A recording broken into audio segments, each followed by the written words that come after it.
Luusi mu Uganda bagamba nti ensibambi edibya mutere. Olugero gagamba nti wokubira omulalu mu kyama nga yogera obulungi tomulabako. Nti Honorable Mpuuga oli gwe twali tumanyi ali calculative n'ebigambo bye. Yafuna era ekimu byebaza ku mukolo mwe nga abatesitesi butaleka ono omwami gwe mwayita ssentebe okwogera butamuwa kazindaalo kwolwo. Kuba y'omuku anti lindako nze njogera byange ngamba nti obutamuwa kazindaalo kwolwo kyakomyawo kooba olyawo ku kitiibwa ku mukolo. Kubanga be bali Honorable Batobe yagambye nti oluusi bano aboogera bagende boogera n'ogamba nti Mpuuga gwe twali tumanyi ebigambo ebyabi owninga. Kaakati ekisooka waliwo n'ebitali bituufu. Ekimu Honorable Twakigenzi nti olukiiko emolumenti za Honorable Kadaga tezyava mu Parliamentary Commission meeting era teziri ku 1.7 billion. Ziri kuteeka. Anti bw'okyogera n'owubya bannayuganda bw'ogamba nedda lindako no obubya bannayuganda kubanga ekitankanibwa kyava mu meeting eri gye boogerako era buli omu ayogera ku 1.7 billion. Kakati ogambye nti Afoyokyani yagamba nti bannanga baganda mwabaaki gwe Adamu oli munnamawulire simanyi ki ng'oggyeko zino miliyoni ebina ze baagabana kikyojjukira ku Afoyokyani oba akampulira contribution in parliament ng'oggyeko kubaira nti era ne booteekamu Google search ajja kulabika ku miliyoni 4. Does it matter? It does. Bwembeera nga bankubira engalo ya Afoyokyani then I would rather not have. Ekyokubiri enarrative eno bako kino ebigambo ebyogerwa nti nno kaakati Honorable Kabuyada agamba nti abantu bakulwanyisa olwokuba toyagala bakwenkanankana oba nti abantu bajjanga kukalamu okyanga bakutte ebipande ekyafu Mpuuga. Well mu kibiina kyonna kyonna oba mu gundi yonna yonna abantu bayinza okuba n'opinion ez'enjawulo. Olwaliro nnyinza n'okugenda n'ekipande nti Reshuffle Joel. Ekikulu ekiriwo nti Honorable Mpuuga yaweebwa commissioner mu December last year. Ebipande byajja after muwa bamuwa ono Honorable Mpuuga gwoga nti banne badinnyako ettaka tebaagala mukulu babumuwa mu December last year. Kakati mu December last year abakulu abaali bamulinnyirira baali baliwo oba ebipande.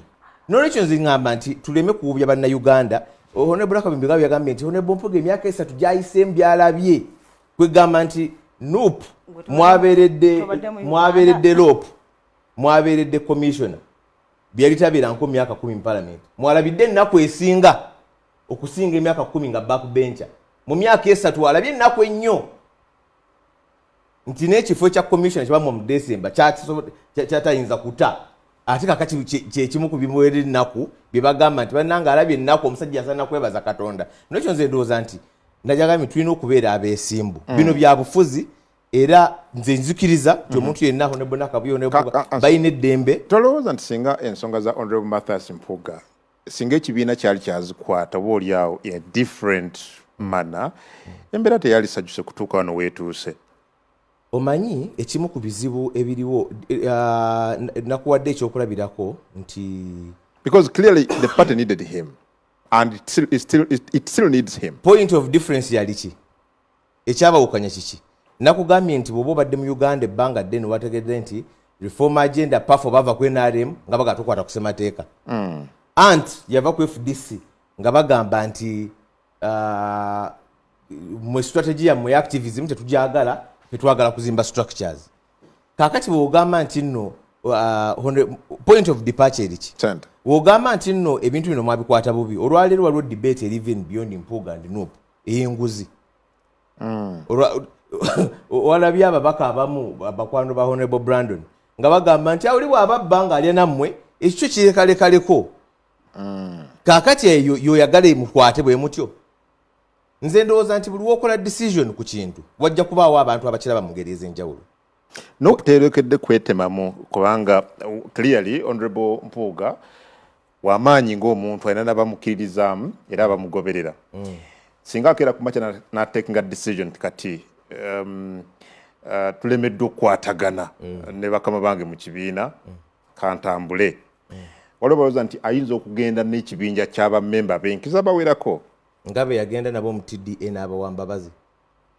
nze ndowooza nti Honorable Mpuuga bw'amaanyi mu maanyi ge era n'eddembe lyonna mu nsi okuwagira ekintu kyonna kyayagala eryo ddembe era nze ndiwagira 100 kaakati ekyo ekyokugamba nti oba ajja kubanga ekisooka tetwandyagadde agende kuba memba naye bw'aba asazeewo akutte ekkubo eryo abantu ne balowooza nti nno Honorable Mpuuga emutuufu bajja mugoberera era kyova olaba nga nagambye wali point nti omubaka wa parliament omuntu ali ku level y'omubaka bw'aba agamba nti nno nkuwagira Adam naye nga sobola kugegatako mu bantu oyo tasaana na kubeera muwagizi wo era kyolanga nagambye nti ne Honorable Nakabuye nga bwe yava mu DP n'ajoininga NUP omuntu bw'aba agamba kubanga nze ndowooza nti eddembe ly'okwassociatinga liri ku muntu yenna ogamba nti nno ndi mu NUP kwa ddembe lyo n'okugifuluma kwa ddembe lyo era abantu kubanga ekitaliwo Adam kugamba nnyo wano nti mu Uganda temuliimu muntu alagira temuliimu owning abantu bino ebintu akyali member akyali member kati waliwo akantu akalala he's still a member of NUP ogambye linda katonomanize ne kano you don't miss him no ngambye akyali member ye deputy president wa NUP mu Buganda yawumuzibwa okwamala akaseera takyakola mirimu egyo nga deputy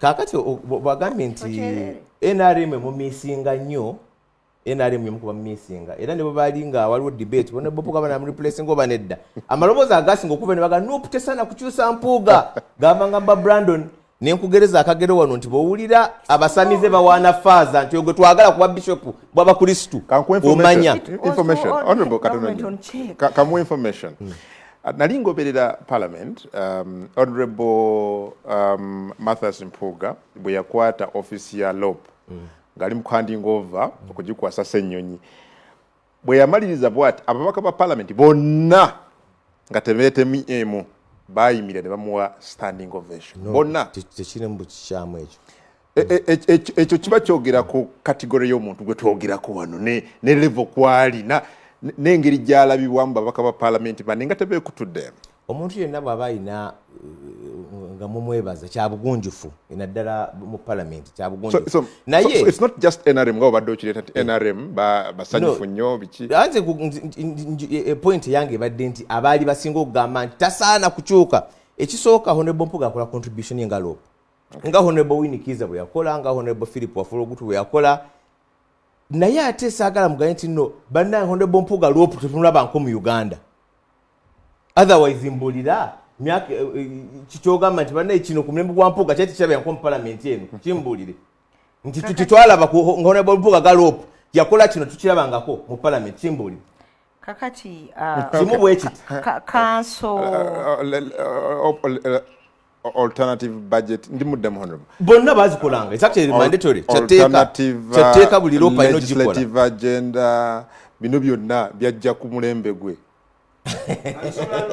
kakati ekitali technical nnyo nga Honorable Mpuuga bw'atuuka ku parliament tubeera mu social thing olaba nti leader of opposition agize ki atya ekyo kyokka kati Brandon okulaba Honorable Mpuuga n'atya ya achievement nti tutuuka ne tugamba ne tugamba nti ya achievement gy'aba listinga nti bannange abalina embanda banga ne bantya ekyo kiyinza okuba nga kituufu kamuwe ekintu kimu jo oyo yali shadow cabinet ku mulembe gwo Dr. Watu wali shadow minister yali shadow cabinet nakati akyakola ki akyaliko njagala atugireyo alternative budget statement ey'omulundi guli kuba bonna ffena twafunanga copies n'eyaluno omanye okukyusa obukyusa kumpi eddiba n'okukyusaamu ku lulimi zinebbiri nga Ssenyonyi leader opposition omulundi gulimu yakola ki government yajja adopti nga yakola ki kankule alternative budget statement ekola ki at least wabawo ekintu kyolaba twaleka amokya ku alternative budget statement eyasooka njagala oyogera ebigambo bya secretary general NUP ne Honorable Kyagulanyi buli omu ng'atendereza kiki ekikoze ekikoleddwa oba kiwulya Mpuuga gwe mugamba talina kyakoze talina kyakoze bana njagala tukkirize nakino Katonda nnyo kano mukulisaayo ekyamazima Honorable Ssegirinnya namala naye emyezi 2 nga tuli ensambi awo nga yeye mulwadde naye ng'omwami wange nange nga mulwadde ne ntuuka ne mulekayo ate oluvannyuma omwami ne tumuzzaayo mu ddwaliro naye nalabanga maama we embeera gy'ayitamu paka nzire baatuuka ne batusiibula omukyala we ne muganda we yamubeerangako so mbakulisaayo ng'omuntu eyawangaala nabo nga tuli mu ddwaliro lumuzize eddiriŋŋanye okumanya obulumi bwe yawangaalamu okiraba nga kintu kyamaanyi naye Katonda bw'aba tannakujjawo tiwali asobola kukola ki era tulina essuubi nti ajja mukola ki ajja mutereeza kale nno nga nsookera ku nsonga za kanso alina ensonga gyeyaleese bwe ndayogedde nti ababaka aba paalamenti basonda ssente nenjogera ku 27 abaava mu Nuupu nga naye tebalabikako ku ground nangamba olwo baba bantu kyabo batasobola ku level y'ababaka njagala mbategeeze nti mu byobufuzi naddala mu bibiina ebyaffe ebirimu obwannakyemalira n'okutiisatiisa abantu bonna obugumu bwabwe tebuba kyekimu naye abantu bajja batambulira ku mitendera DP unions ezavaamu people power omanyi abantu abamu people power balowooza yatandika na Honorable Kyagulanyi kintu kyava wala kyatandikira mu tijje mu njawukana zaffe eza DP ono naye yajjamu kiki yajjamu kijja mukama nakimuweramu omukisa ebyakirimu n'agenda nabyo mu maaso naye njagala nkutegeeze twabeeranga mu reunions naye ababaka ba parliament bangi olwokuba wabangawo conflict of interest nga babeera baga ekintu kino kinaagenda mu maaso ate kaadi ya DP ate mawe ekyo takyetaaga kwegala ne babeerawo mu kutya kaadi ng'efu abantu bw'osanga omukulembeze mbaka wa parliament gobongo bwe kwegamba asalawo n'abeera independent minded n'atabeeraawo nti kwegala n'ayogera ekintu nga bwe kisaanidde okuba kuba n'abakulembeze baffe beetaaga abantu abayimira ku magulu gaabwe abiri sometimes bakola ensobi naye nga bazikoza out of our influence kubanga towawudde kubanga otambulira mu kukola ki okutya njagala nkubuulire ne ku mulundi guli kankugereze ku munno w'emukono gw'obbinsanya naye Honorable Nambooze ku budde buno ku bigambo byayogera omuntu yeewuunya bw'okeera enkya n'ojjukiza bannayuganda lwakuba abantu balina advantage abakola ebintu ebimu nti bannayuganda beerabira nnyo basobola n'okwerabira nti ye yagenda okujja nga tuulayo ennaku 4 to nomination naye nga yali yagaana awozaabo babedi bakola biki bamukaaku bakola biki tuyinza okuva ku Dr. Besigye naye yamaliza akikoze eki akibuukidde kakati gojjawo obukakafu nti mu bbanga gye lijja nga labyeyo ekirala tasobola kukivaamu n'akibuukira ngaera bwe yakola ensonga eri oba okiraba kubanga abantu baffe tulina level gye tutuuseeko n'olaba abakulembeze nga tugezaako nnyo okwessa ennyo wansi ku olw'embeera eriwo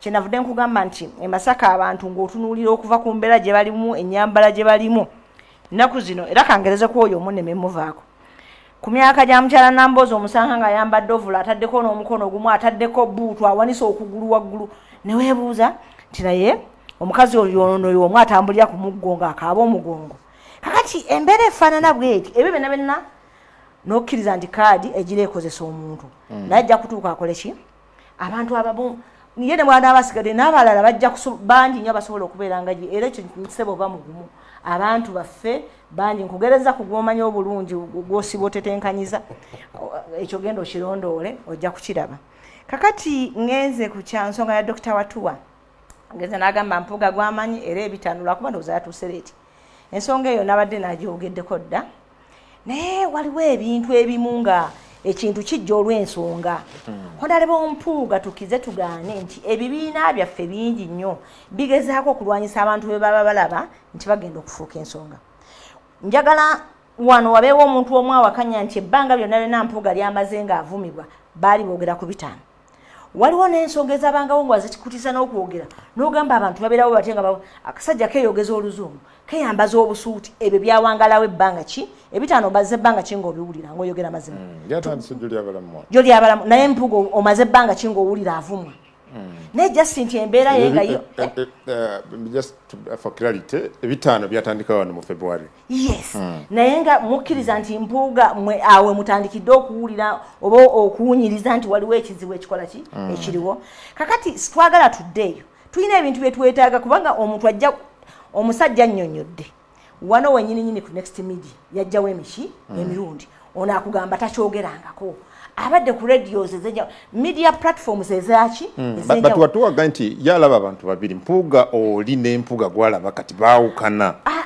yayina ekimulimu kyayagala okumusiiga ate obwongo bwa watuwa bumugamba nti n'Empuuga ekyo kyalina okubeerako ebbanga lyonna tudiscuss kugamba jje wana akinyonyolero olwaleero n'enkya kye bamwetaagako tulina olugendo olunene olw'okukola ki tulina olugendo olunene olw'okutambula kubanga ababikola ebyo balina ekigendererwa kyabwe Mpuuga abaddewo biri byenkugambye nti ng'avumaganyizibwa emabega naye ng'oledde kankubuulire twabange kamwoki abaana ne bawanika ebipande lishafa Mpuuga nga tiwali kyonna kyanguzi kyoli obuli lishafa Mpuuga naye ng'omuntu amanyi kamwocha waliwo ekintu kye basobola okukola nga obukulembeze munda tebukikola ki tebukimanyi awo bavaawo kati bajjanga mu mitendera nyazi n'abaako byanyonjodde omanyi abaana abo gundi ne gundi yabateekamu omanyi kino nakyo kwaganga tuli mu katemba omuki omwerere tulina ebintu bye twetaaga NUP kibiina kya byabufuzi ekibiina ky'ebyobufuzi kinoonya bukulembeze bwaki bwa ggwanga. Let me ask you a very direct question. Otuula mu parliament n'akabondo ka opposition obeerayo mbeererayo ddala. Do you miss Honorable Mpuuga nga leader of opposition? Ekyo nabano bona bajja kikkiriza ekyo ne bw'okibuuza owa movement yajja kuba tamumisinga butonzeemu kino nkijja ku bigambo bya Honorable Mpuuga bwe yabadde Masaka we yatugambidde nti bwe nadde bali mu bukulembeze ndowooza muwulira entubiro bw'emira abali ku lubalama bigambo bya Honorable Mathias Mpuuga. Ono abitegedde bulungi entubiro emira abali ku lubalama ogitegedde ekintu kya Honorable Mpuuga nga as the leader of opposition. I do miss him naye ate but you have a leader now. Nzikiriza nti obukulembeze ekibiina kyalina obuyinza obukyusa obukulembeze kakati omukulembeze gwe tuyina naye ayina buvunaanyizibwa okulwana okulaba nti engatto ziyalinnyamu ddala ensi kyeyogera nti tazisobola agezeeko tumuwa obudde akole ki agezeeko kubanga generally bwe tugendera ku bigambo ebyogerwa era kimanyikiddwa ensi kyekola ki entubiro eri mu kumira abali ku lubalama. Yes, ekyo kyo kikoze eki and by the way obukulembeze obulungi tewali atamusubwa ekyo nkugambye no by the way bwe tubeera mu parliament kambabuulire abantu kye batamanyi bwe tubeera mu parliament waliwo ensonga nga zitukola ki nga zitugatta wamu and aba movement bano abawooza nti movement teyinza butakusubwa ebintu bingi nnyo ebiva ku opposition ne movement nemaliza nga ekkanyiza naki ekkanyiza nabyo not necessarily nti mulubeera mu luki lutalo kubanga muba ensonga ze muliko za bulungi bwa ggwanga za bulungi bwa Munnayuganda. Ngomba omuzindalo gwange nalaba ba commissioner banne bagambye okuba nti yagabana nabo 1.7 billion. Honorable Sirwanyi, Honorable Wakampulira, Honorable Afochan nga bonna bage tuzze tuyimirire ne commissioner munnaffe naye ate what was common nga boogera bagamba nti abaganda mwabaki lwaki mutta owammwe balina statement gye bafaanaganya nga buli omu aga nti ewaffe siwulirayo atukola ki tetulinayo muntu n'omu atukuba ewaffe okiwulira naye ekyo tuwulira wano ate muwamwe mukola ki mumwettira bo tibalina abakuba naye mmwe mumwettira naye ate nga naawe bw'okitunuulira kababeere bano bawatuwa aboogera ku budde buno erinnya limu naawe osobola okukkiriza nga munnamawulire nti erinnya limu erikola ki eryogerwako kyekiri kye nakuleetedde ono watuwa nga tannatuuka nti Kadaga mu ssente ezo ku lukalala olwo yafuna na mirundi emeka ebiri bwe buba nga bwali bulumi bwa ssente ezo nkugambye Kyagulanyi ne NUP olunaku lwe twagenda e Kamuli njagala baveeyo beewakane nti tebaali in touch with Kadaga. Eyasinza n'Empuuga ki era wowe nakugambire nti ekizibu tikiri ku bitaano era nze yewatuwa sije njagala akole ki anzize tulina ebizibu omuntu byalitunulako n'amaaso tumaze ebbanga lyonna nga tulina ekintu abantu twetaaga quality leadership tumaze ebbanga lyonna Mpuuga ekimu kino naye kiri common mu bibiina byonna abakulembeze b'ebibiina bwe batalejjamu mbeera nti omuntu bw'aba alina kyansingako alina kunnyamba nange n'abaako wantuusizza ne balowooza nti oyo osaawa musaawa ekyo kya bulabe nsaba ojjukire ku kyali mu FDC kakoyo clarification nga tanavaawo kubanga ayinza n'ogitereeza ekya right honorable Rebecca Alitwala Kadaga tekiyingira perspective eno kubanga waliwo etteeka ddamba baliyita Emoluments and Benefits Act erikkiriza ba former political leaders era nga beboogerako bali president, vice president, former president, former vice president, former prime minister, former speaker, former deputy speaker. Abo bafuna sente za ex gratia era zino okujja buli mwaka. Ekibeera wrong kugenda ku item code eya ex gratia n'oteekako amannya ag'abantu abatafoolinga mu category eyo okiraba n'obawa ssente ekyo kyo kiba wrong naye bw'owa Kadaga kiba kituufu kubanga ali mu item eyo. She's a former speaker, she's a former deputy speaker, so ssente ze tetulina zikontestinga kubanga teeka ddamba weeriri and the purpose of the budget is actually to fulfill the law and the policy.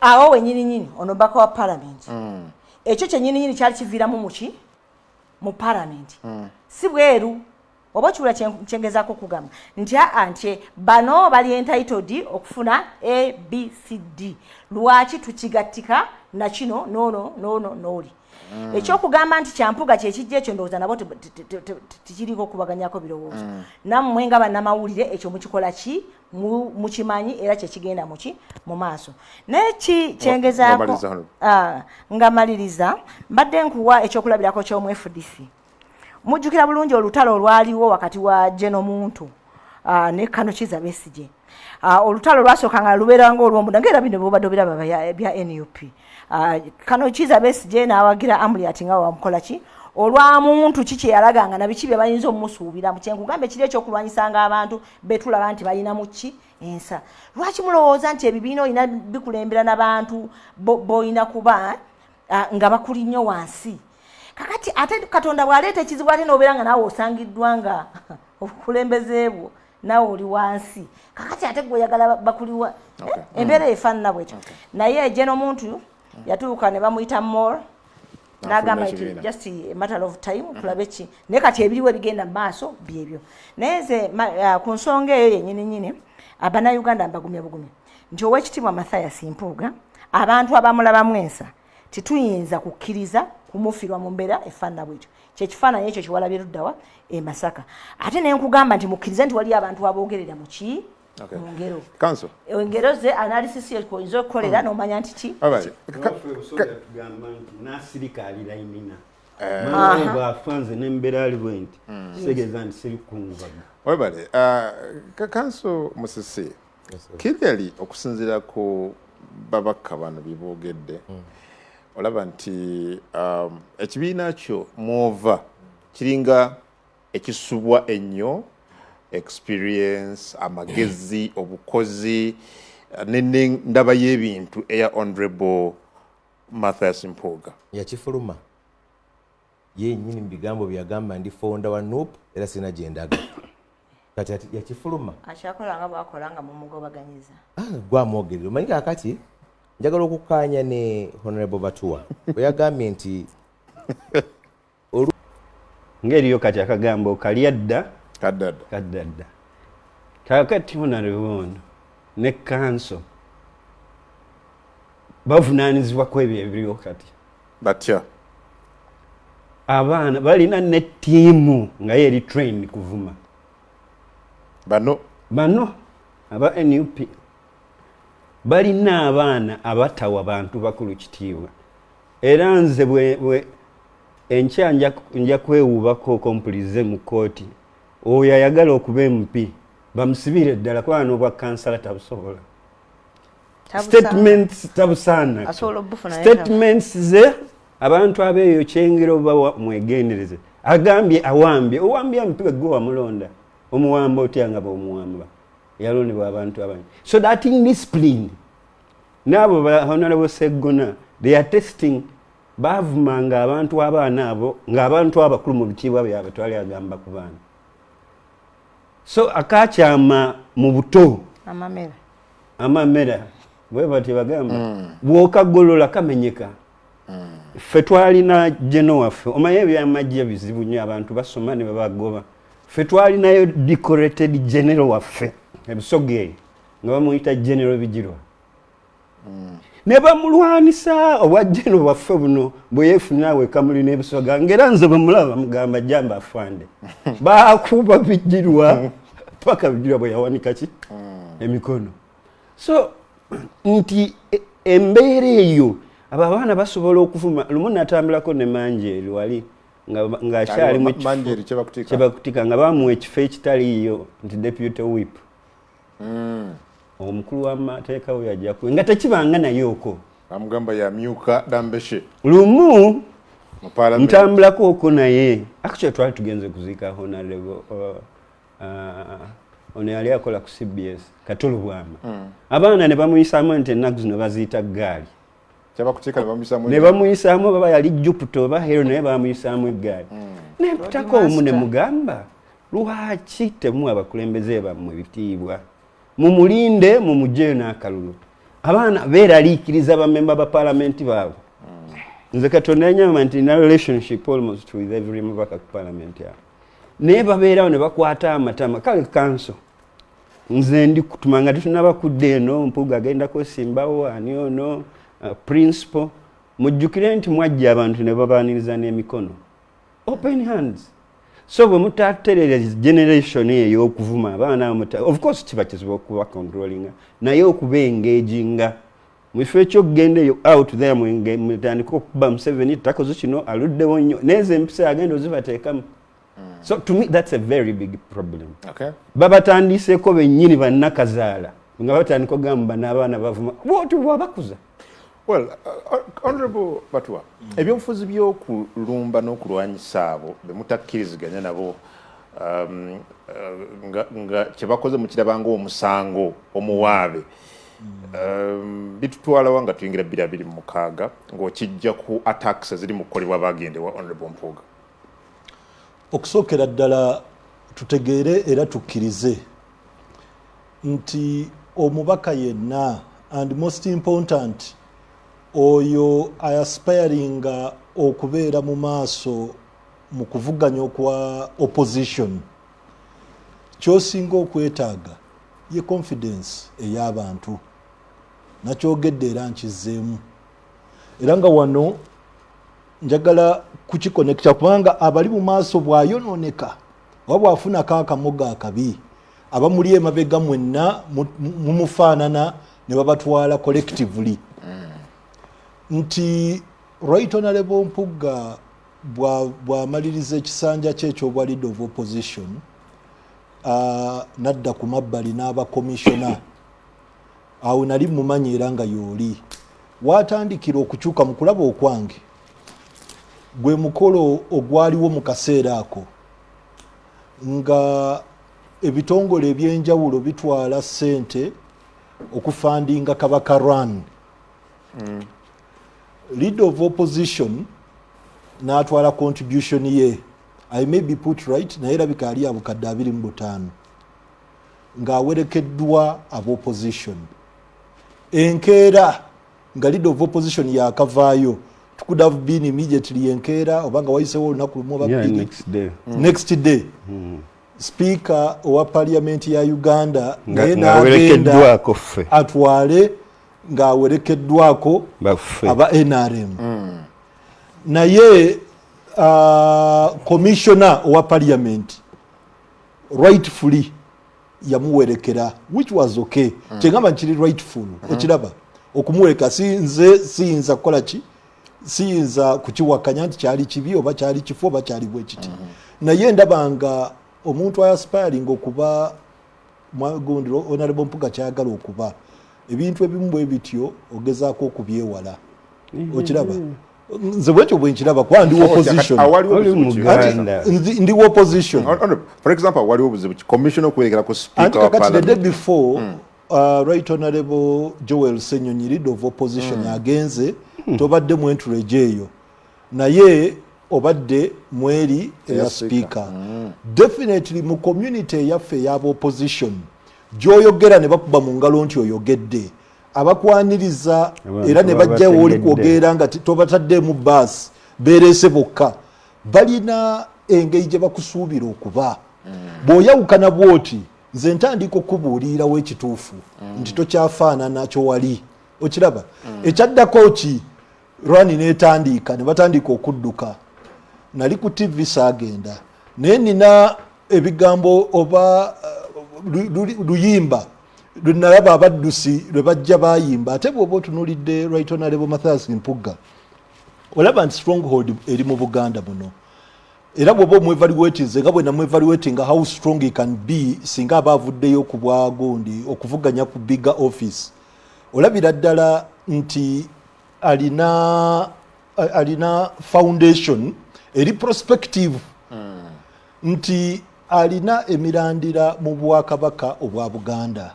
Obwakabaka bulina structure kira ddala paka ku grassroots era bwe babuvuddeyo ne buganda nti bugenda kukubira campaign olabira ddala nti abantu oba information etuukira ddala mu corners zonna ezaki eza Buganda. Number 2 nabeera ne very good foundation mu Catholic Church era nayo erina structures ezigendera ddala paka ku kyalo akiikirira ku kyalo bamuyita bati oyo mu structure ya Catholic Church abasomesa abo bonna chairman wa Kabondo. So olabira ddala nti those are structures that make him okuba prospective singa abasazeewo okwendiwalinga on this adventure. Never getting a weekend in those structures eziri prospective wabeerawo problem nti we batandika okudduka ku Kabaka Run a big mass of people bayimba akayimba akakwatagana ne ssente ng'olabira ddala nti si kirungi era nadi si kisuubira kukolebwa bayimba akayimba nkamukuba kesaagala kuddamu wano kuba mu politics ekintu ekiba kigenze kiba kikoze kiba kiyise. Then of course wabaawo events zolaba nti kati nga wano speaker bwe yagende Namboole era naye waali jjukira bakumanyi nti oli opposition. Yes, no. Anti ndikwogera kubanga mmanyi base ye byagamba nti agenda kutaabala eggwanga tagenda ku meeting be NRM kyenmanyi kubanga ali kutambula nga opposition. Okiraba ali kutambula nga opposition.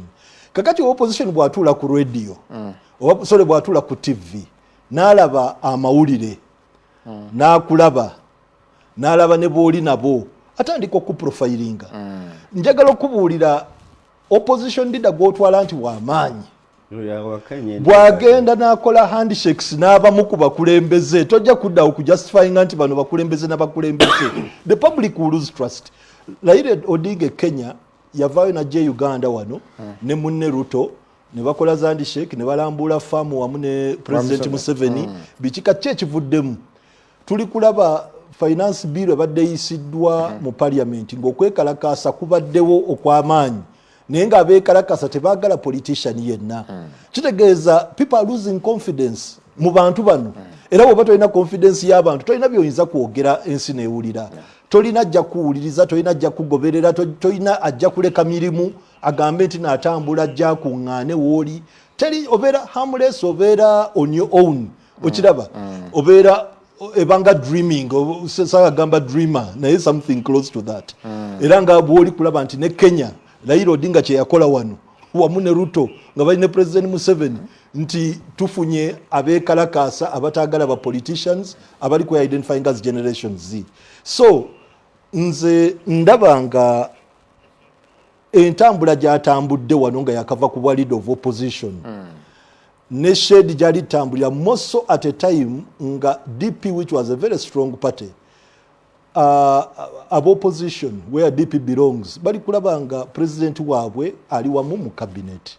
Omuntu wa opposition aba ne reason lwaki ali mu opposition. Okiraba kakati bwakulaba nga gwa opposinga gwe oli kulya wamu naye sirowooza nti asigala akyakulowoolezamu. And for any politician, your value will persist for as long as abantu bali bakyakukkiririzaamu.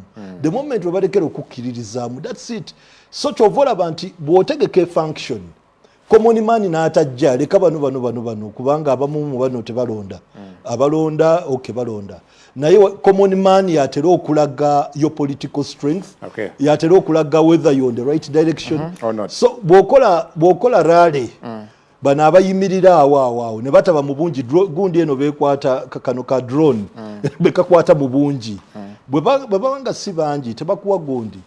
Then finally of course mwogedde ku kya Right Honorable Mpugo kuba nti no baanaleeta ekibiina ekipya oba ki bye yayogera. Of course yayogera ebintu bye bingi nti asobola okuba president wa NUP singa opposition gundi weeri opportunity y'okuvuganya ekyo nakyo akisobola. Asobola okujja yenga ye kuba president alina engeri yakyogereramu yali very intelligent naye ng'otegera gya drivinga. Kyesatwala birowoozo kukikubaganyako nnyo olw'ensonga manyi bulungi nti tulina etteeka eritukugira okuba nti tuva mu bibiina bye tulimu ng'eparticular time tenakola ki tenatuuka. Teri MP ayinza kukola reckless statement. Teri ayinza kugamba nti nvudde mu kibiina kino at this particular time. Omuntu ayogera byayagala okwogera byonna naye awunzika alaga nti akyali mu kibiina ekyo. Awunzika alaga nti akkirizaganya n'ekibiina. There is a time olw'etteeka eryo eririwo, but there is a time Jemmanyi nti no given an opportunity ng'ali kwogera ajja kwogera clearly ensi yonna ekole ki etegeere. Naye ng'ekiriwo nga a weakness ndaba nga confidence mu bantu naddala ffe be twassociatinga nabo ab'opposition ndaba nga confidence eyo ekenderedde ddala nnyo n'abantu okubabuuza obubuuza batukubira n'amasimu mu kusayininga mwasayininze ate ng'olowooza nti nno erinnya lyoyo bwe lyandibaddeko ababo bennyini bandigambye nti mwetegereze ensonga zino naye ng'ate bonna be bali tukubira nti mukole ki musayininge. So maliriza nga ŋŋamba nti ekkubo lyatandise okutambula teriri kufevalinga ntambula ye lirimu obuseerezi bungi amayinja mangi terikyali lyatamaka liri so liseerera nnyo era tayiza tambula stupid ate tayiza tambula namalala alina kwegendereza. Oyo omusaasira alina akafo naye obusente bwekamufunisaayo si bungi nnyo. Aye mukamawo atambula ekkubo lirimu obuseerezi. Ekyokubiri Dr. Watuwa mubaka wa Parliament si wa NUP ekigambo kye nandikozesezza mangu naye kyandifunisa omuntu yenna mu Uganda asobola okitegeera nti ate ffe tetulina kubeera ku level y'aba foot soldier abantu okukulukera nti bakulonda ngo mbaka Parliament. Ayina byayogedde bimufudde nga foot soldier. Yes. Ngachi. Kati kuba gwe obaako n'okunoonyereza kungi kankuze ku kyagambye kya speaker okugenda ku ewa Katikkiro. Buganda yawandikira Parliament ng'egisaba egiyambeko mu misinde gya Kabaka's birthday run. Obuganda ffe ababaka aba Buganda caucus eri eka twagenda tulina omukutu gwaffe gwa Buganda caucus ne tukkaanya tukole ki tugende kubanga Parliament egenda kuyamba waka waki waffe. Speaker wa Parliament tewabaayo speaker wa opposition abeera speaker wa institution yonna. Ffe ng'ababaka abava mu Buganda twali entitled ogenda tumuwerekere ludda kuba abamuwandiikidde ogenda ayambeko Parliament eyambeko we wake waki ewaffe. Naye ebyobufuzi bino byenkugambye ebyakiyita mu lujja abakulembeze baffe olubogwebogwe luno bwe tutaalulwanyise ne tulotalowoozaako nti ne tutamanya nti tetuli ba foot soldier wajjawo ku mukutu gwennyini ogw'opposition eyo kwali baatandika okugamba nti ate ffe tugende enkya okiraba tumaze okukkaanya ku kya Buganda ki caucus bagenda waffe ddala batubanga mu bibiina byaffe obanga tulina abantu abakiikirira mu Buganda caucus naye nga interest mu Buganda tebagirina banaye bamanye nti bakiikirira kitundu kyaki kya Buganda. Buganda wano kye kitundu kyokka ekirina ababaka ba Parliament nga balonda omuntu yenna ne batamufaako ku ggwanga wa mwakola ki wava era tulina n'enjogera nti omuntu yenna aba muntu wa Ssaabasajja. Nawe kuba mwakafaananyi mukkaanyiza nti mugende mumulekerani speaker kakati olw'ebutalotalo obwero bw'owulira kyova owulira nti abantu abamu baga nti atugende eddebiki before kakati mu mbeera efaanana bwetyo weewuunya omuntu alinga watuwa okukeera enkya n'agamba mbu lwaki Mpuuga nga baatuwandikire ne batutuuza ne mu Buganda Caucus lwaki Muwanga Kivumbi tomunenyeza chairperson waffe ye yatandika ensonga ezo era naye yazirimu bulungi nnyo ng'atukulembedde mu buki mu Buganda Caucus ekyo ng'okijjeewo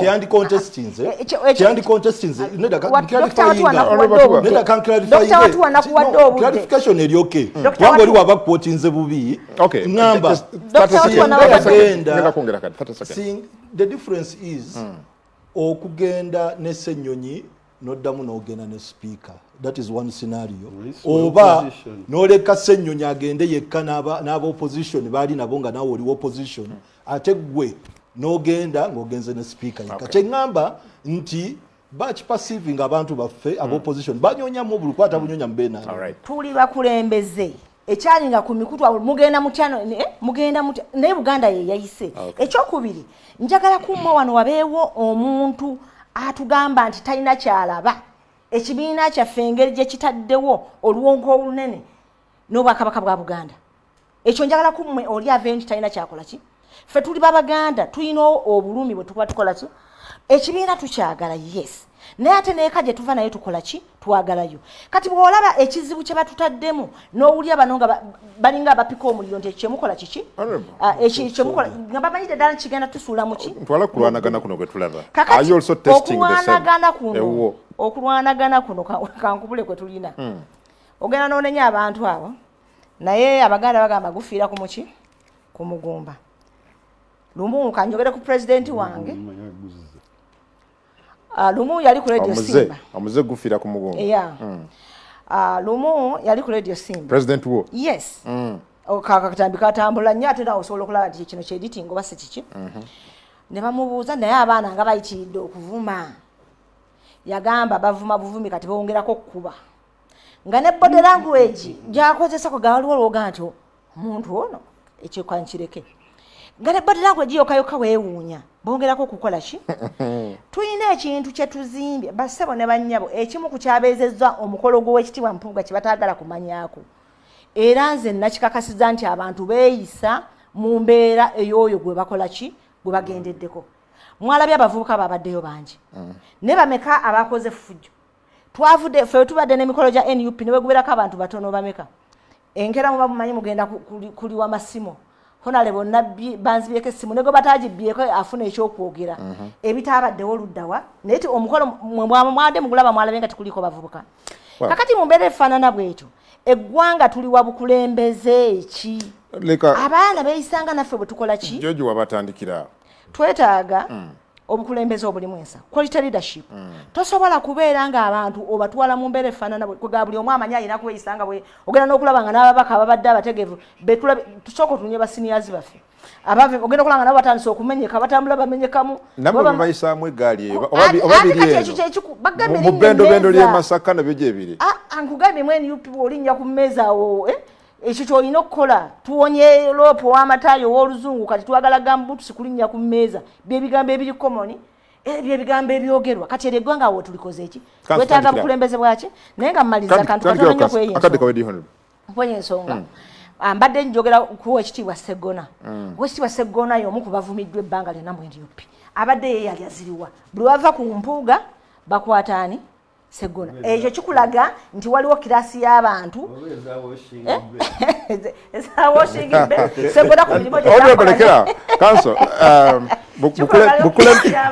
honorable tubuliziganye bano abali mu kwatakingibwa is it something that you condone ng'ekibiina twakire n'emukono gyo wano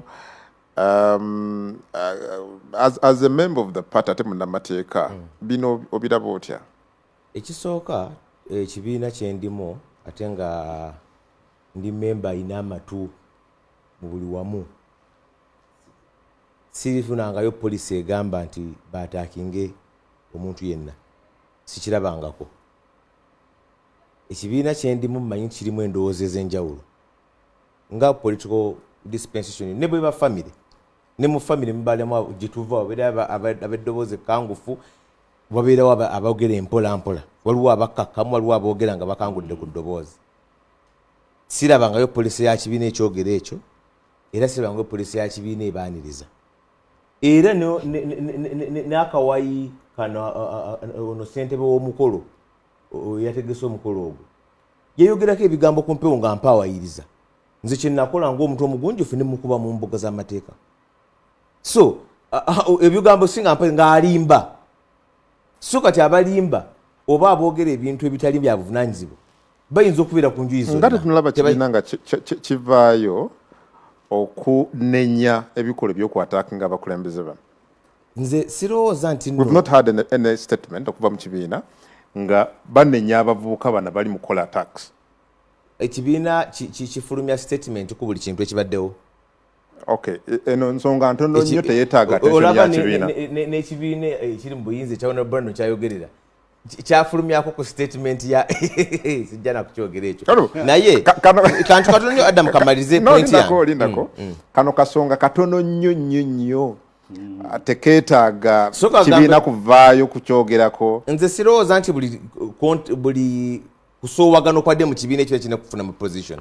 Otherwise bwekikola ekyo zina attacks ezikolebwa abagamba nti bo bamemba nnyo ab'ekibiina abavumirira abantu abagenda ku mukolo gwa Honorable Mathias Mpuuga. Bantu bameka badde attacked? Well, twakirabye mukono luli tukirabye leero emmaya naye kye ŋŋamba nti singa ekibiina kinaafulumya buli kusoowagana kwadde wakati nga kifulumya statement tewaliwo mulimu mulala gujja kukolebwa. Naye kye njagala okubuuza Adam, Honorable Nakabi yadde akumikiriza n'agamba nti bano abantu ekibiina eky'abavumi quality twetaaga quality ku point ki gye baakizuula ekyo ye Honorable Nakabi yakizuula ddi? Nakugambye omu kubatembeeta Honorable Mpuuga kakati oyo mwami yakulira omukolo yawandiika ebbaluwa last year mu November ng'asaba bamuwe bamulete kuba commissioner ng'awandiika kakati 2 months later ekibiina kifuuse kibi nnyo, kifuuse ky'abavumi. Honorable Mpuuga yennyini teriyo kiraga nti bannange ono agambye nti emyaka 3 ayise mu bizibu. Yawandiikako nti obwaloopu banaye bumumenya temunkonsidaringa. Yawandiikako nti bannange obwaloopu bumenye nnyo tisaagala munzize mu lwokaano. Yakiwandiikako. Ekibiina kino ekibi ekifumbekeddemu abavumi era ekikkiriza violence ku bannaakyo ne kimuggyako ku bwaloopu ne kimuwa commissioner ne yeeyanza kakati at what point wekifuuse ekibi ekyo. So nze njagala ndaga nti ebigambo byaffe nga bwe tuba twogera tulina okubijjamu kyekituufu n'ekikyamu. Okubyetogedde Uganda ey'enkya ayagala efaanana etya wadde oganya okukkiriza nti mu kibiina mulimu abantu b'effujjo? Nedda ekyo Adamu ate gwe mukubiriza waffe naye simanyi lwaki ebigambo bye ate nga ntudde kumpi naawe. Ngambye nti buli famire yonna ne mu NRM mulimu ab'effujjo, mulimu ababbi, mulimu bali mu jema. Mbagambako ab'effujjo. Anti ekibiina tekiyinza kubeerawo nga gukola gwakuvumirira buli dispute. You see, council, ense kulaba. Di lwe mwali muvumiridde abakozi b'effujjo bano nga Honorable akuwadde ekyokulabirako president wo we yali ku radio kakati lwaki ekyo kikkiriza reporting the monitor n'ogambye ebiwa bijjeewa lwaki ebya Honorable byasimba alizo nange nakiwulira n'awulikika ate alinga awagira abaana abayise eggaali mubakulembeza abalala. Sikiwulirangako era saagala kwogera ku Uganda y'enkya saagala kwogera kati gwe kyogereko gwe yakiraba mu ababiri. Uganda y'enkya njagala erimu bannabyabufuzi abatambulira ku mazima. Honorable Nakabuye, ku bye twogedde kalombolombo tuba tumaliza programu eno. Uganda ey'enkya mu seconds asatu wali yeetaaza efaanana etya? Uganda ey'enkya yeetaaga abakulembeze nga batambulira ku nsonga n'ebyo bye baba bakkiririzaamu nga tibali ku influence y'abantu balala. Abantu abayimirira ku magulu gaabwe ne bagamba kino kyekiki, kino kyekituufu, si nsonga ntiisiddwa. Dr. Watuwa yabadde atugamba Honorable Mpuuga yagenda mu Lubiri ku mikutu gyaffe gya NUP abaana kwe baateeka tageza n'alinnyayo n'agamba buli emisinde egiddukira wa kabaka era ababaka abamu abalowooza nti bali close nnyo ne president emijoozi gye baagula gye baawa abo abaana bagende bamuvumire naye yagamba ngenda kukola nga bwensigadde nkola ki ekyo kitegeeza nti omukulembeze oyo tomutiisizatiisiza nga bw'okola ki gwe sigala ng'oyimiridde ku nnono bawatuwa abayimbirira nekye baba batategedde ekiseera kijja kutuuka amazima gakole ki amazima gaveeyo tosobola kukweka obulimba bubaawo akaseera tosobola kukuuma batuwa ng'omuyisaamu eggaali si kumuyisa anti kyenkugane nti omukulembeze abaako levu bw'aba tasobola kumanya nga tubeera naye ku mikutu n'alaba abantu bye bataddeko yes tugenda kabaka birthday social media n'alaga Mpuuga tagenda ate nkya najja n'akugamba wano nti baagize ku bintu byamanyidde ddala nti Katemba aba wali mungi Uganda yenkya twetaaga Uganda nga ffenna tukolagana wamu juzi bwe twali twakava mu mbaga eyamwenemu principal president wa National Unity Platform bagamba nti mu Luganda yaluteekamu engatto n'atuleetera ettafaali ku mbaga kakati nange konaye batuwa bwa categorize nga kiri ennono bino ebyabuwangwa ffenna tupayinga allegiance actually ffenga abakotuva ebusoga bano babatuwa baba biza ali eno nga ne batugamba saa zino nti omukulu wali abayita tebajja kubaawo mbeera mbakyalennyinga nti omubaka ava mu Buganda newayo ekintu ki ekyamaanyi ku parliament tobalaba obalengerera ku ntambi nga bayiyeeko amakanzu bagenze embuga so ekyo kyensaba senior council nga mmaliriza nti mugezeeko especially nti mwawula NUP from the church NUP okuva mu kingdom kubanga bino ebisigadde ebibiina bijja kujja yani mwe yabagamba nti ebibiina biringa saati nti ebayiyo tunulira wano ku muliraano baba mu coalition eriyo n'ebibiina byotakyawulira naye ffe wano gwe bwoba nenvaano kati ne batuwa mugende tugende kale ku skies tunywe mwasooka kumagaamaga nti tebamulaba na brand naye mwaba NRM muyimiridde nnyo ne Honorable Mpuuga balwaki akola obulungi ate omuntu tosamusanga Kennedy nti Museveni ayina nti machaza tumulwanyisa naye waliwo birungi byakoze nze kyenzikiriza nti omusajja abadde politically smart Yeah. yes ekyo kikiriza nti alazine political maturity Kennedy yes abadde politically smart obubiina n'atusensera ffena atulemeseza Kennedy Mutenyo agambye nsaba ombulize kanso musi akole comment ku bavubuka ababadde balumba Honorable Sseggona akiwagira batakiwagira ekyo nakimbuuza dda nawulira engeri gyakizzeemu Kennedy yatugambye ati abawagira ffe tetuwulidde kanso mubitendi Honorable Batuwa Uganda yenkya Uganda yenkya njagala ndabe kanso tuliziganye njagala ndabe Honorable Mpuuga yeerowoleza era njagala ndabe Honorable Mpuuga aleka bano abamwogereranga ono gwe tuli naye ali kumpisaamu eggaali kubanga bwe yali alinnya okutuuka ku kitiibwa buli omu kyakkiriza nti yali wa kitiibwa yali yeerowoleza abali kumussa wansi be bano ekituufu kyennyini bwendi wano ndi wa FDC singa nzize mu t-shirt eya yero ne bwe bateriko kigambo NRM naye nga njambadde okuddayo ejjinja mu bantu bange abannonda si bonna naye abanga abannonda abampa obululu obumpisaawo benzija okukategorizinga nti opposition nyinza okutwala ennaku okubannyonnyola